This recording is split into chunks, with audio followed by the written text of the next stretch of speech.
Pancasila, akulah pendukungmu. Garuda Pancasila, lambang Republik Indonesia.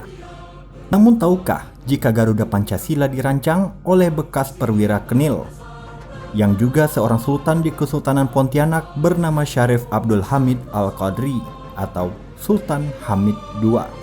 Nama Sultan Hamid II kini tengah viral, dikarenakan mantan Kepala BIN Hendro Priyono menyebutnya sebagai pengkhianat bangsa.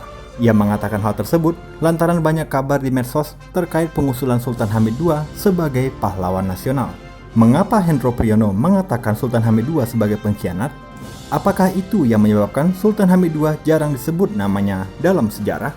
Berdasarkan sejarah, Sultan Hamid II mengenyam pendidikan di ELS, Yogyakarta. Kemudian dilanjutkan ke HBS di Malang. Setelah itu, ia sempat menjadi mahasiswa ITB, sebelum akhirnya masuk ke Akademi Militer Breda dan berlanjut menjadi anggota Kenil dengan pangkat letnan. Sepanjang karirnya, Sultan Hamid II sempat menjadi ajudan istimewa Ratu Belanda. Secara pandangan bernegara, Sultan Hamid II adalah federalis sejati. Ini yang menyebabkannya berbeda pandangan dengan pihak yang menginginkan NKRI.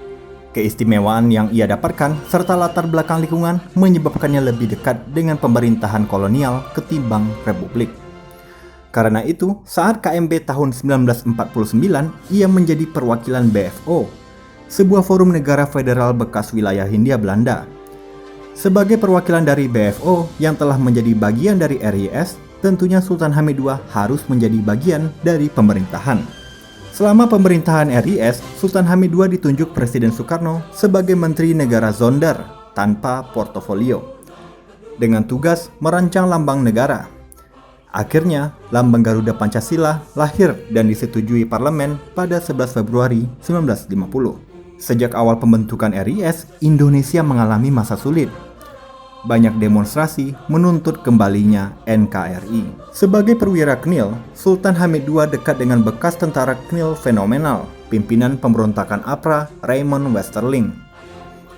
Westerling bertemu dengan Hamid dan menyatakan ketidaksetujuannya terhadap Soekarno sebagai presiden RIS. Westerling mengaku memiliki pasukan APRA berjumlah 15.000 personel. Ia meminta Hamid menjadi komando dari APRA. Mulanya Hamid tak setuju, namun ia berubah pikiran. Setelah pasukan APRA menyerang Bandung, Hamid memerintahkan Westerling untuk menyerang sidang Menteri RIS pada Januari 1950. Tapi gagal dilakukan. Meski gagal, kepolisian RI telah mendata orang-orang yang dekat dengan Westerling. Ia pun ditangkap oleh Sultan Hamengkubuwono ke-9 atas perintah Jaksa Agung RIS Tirtawinata. Begitulah singkatnya petualangan politik Sultan Hamid II. Jasanya sebagai pembuat lambang Garuda Pancasila telah menjadi catatan sejarah.